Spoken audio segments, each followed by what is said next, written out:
Hai, Assalamualaikum. Nama saya Nak Syakila binti Muhammad Asri dari Unit Pendidikan Khas 2. Okay, sebelum tu, jom kita tengok satu video ni. Okay, sebenarnya remaja dalam video ni menghadapi ADHD ataupun Attention Deficit Hyperactivity Disorder.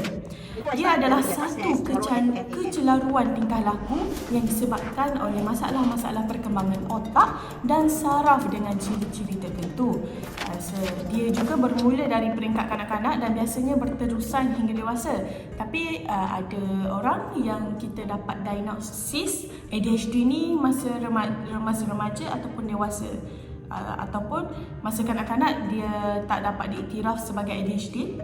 Tapi apabila meningkat remaja, meningkat dewasa, ciri-ciri dia semakin kelihatan. Antara ciri-ciri dia dari segi kognitif dia mudah lupa dalam sesuatu perkara. Dia juga tidak dapat menyusun sesuatu isu ataupun perkara dengan betul. Ada juga yang tidak dapat menyelesaikan masalah. Macam kita dapat menyelesaikan masalah. Kalau apa-apa terjadi, kita dapat berfikir secara langsung untuk menyelesaikan masalah tertentu. Tapi bagi mereka yang menghadapi ADHD ni ataupun menghidap ADHD ni, mereka ada yang tidak dapat menyusun maklumat dengan teratur. Antara ciri lain dari segi akademik pula, mereka cenderung untuk gagal. Biasanya kanak-kanak yang didiagnos ADHD ni, mereka didapati mempunyai ADHD apabila mereka melakukan sesuatu penilaian akademik. Itu saja antara ciri lain dari segi tingkah laku dia. Mereka golongan ini mempunyai hyperaktif ataupun impulsif. Impulsif ni seseorang melakukan pergerakan yang secara tiba-tiba tanpa fikiran dia. Pergerakan tu adalah pergerakan bebas, macam-macam boleh jadi. Okay, itulah ADHD. Dalam video ni kita dapat lihat yang remaja ini kurang memberi tumpuan dalam kelas. Dia sangatlah terganggu dengan apa-apa yang ada di sekeliling dia dan tidak mampu memberi tumpuan sepenuhnya dalam kelas. So, itulah antara ciri-ciri ADHD ni. Okay, antara punca-punca ataupun faktor-faktor yang menyebabkan ADHD ini terdapat beberapa dari segi aspek. Aspek pertama iaitu aspek markah.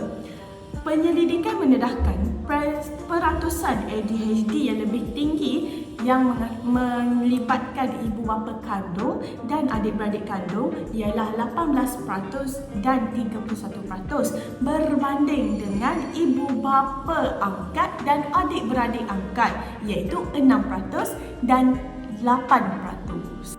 Menurut Institut Penyelidikan Genom Malaysia Kebangsaan, sekurang-kurangnya 1/3 daripada semua bapa yang mempunyai ADHD ini mempunyai anak-anak ADHD.